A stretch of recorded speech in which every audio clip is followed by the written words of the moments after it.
So చాలామంది students అడుగుతూ ఉన్నారు.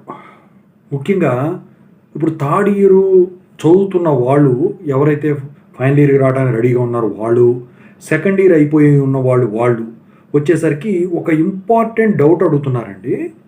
అది నిజంగా చాలా ఇంపార్టెంట్ అండి. సో అది అప్లై చేసుకోవాలనుకునేవాళ్ళు, మీ కాలేజీలో అప్లై చేసుకోవాలనుకునే వాళ్ళకి చాలా చాలా ఇంపార్టెంట్. ఇంతకీ అదేంటి, దేనికి సంబంధించింది చెప్తాను. ముందుగా అయితే ఇంతవరకు ఈ ఛానల్ సబ్స్క్రైబ్ చేసుకున్న వాళ్ళు సబ్స్క్రైబ్ చేసుకోండి. ఈ వీడియోని అయితే లైక్ చేసి షేర్ చేయండి.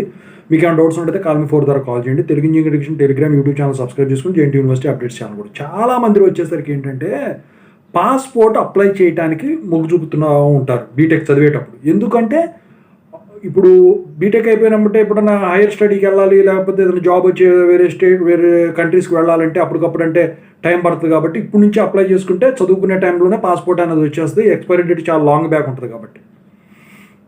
అయితే వీళ్ళు అడిగే ప్రశ్న ఏంటంటే, సార్ నేను ఇలా పాస్పోర్ట్కి అప్లై చేద్దాం అనుకుంటున్నాను. మరి పాస్పోర్ట్కి అప్లై చేయాలంటే మీరు 10th క్లాస్ సర్టిఫికేట్ కంపల్సరీగా కావాలి అంటున్నారు. మరి మా కాలేజీలోనేమో సర్టిఫికెట్లు ఇవ్వనంటున్నారు. మరి దీనికి ఏమన్నా సొల్యూషన్ ఉందా? అయితే ఇక్కడ మీరు గమనించాల్సింది ఒకటి ఉంది. ఖచ్చితంగా పాస్పోర్ట్ వెరిఫికేషన్కి మీరు 10th క్లాస్ సర్టిఫికెట్లతో వెళ్లాల్సిందే పాస్పోర్ట్ ఆఫీస్కి. అందుట్లో ఎటువంటి మార్పు ఉండదు, ఎటువంటి అమెండ్మెంట్స్ కూడా ఉండవు.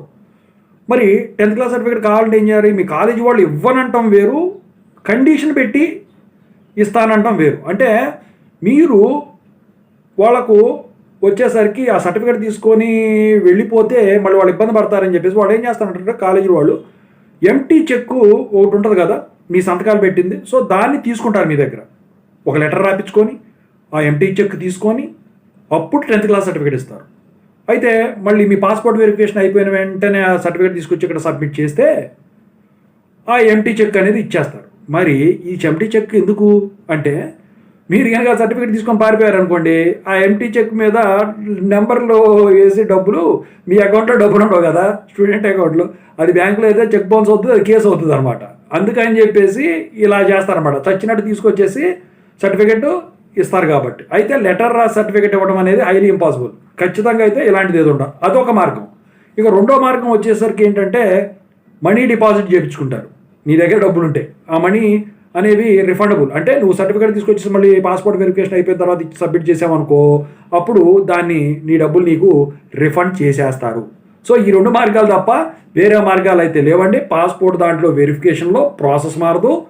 మీ కాలేజీ వాళ్ళని మీరే బుజ్జగించినా ఏం చేసినా కూడా ఈ 2 పద్ధతులే ఫాలో అవుతారు. కావాలంటే ఎవరినైనా అనుకోండి. ఓకేనా? సో చాలామంది అడుగుతున్నారు దీని గురించి.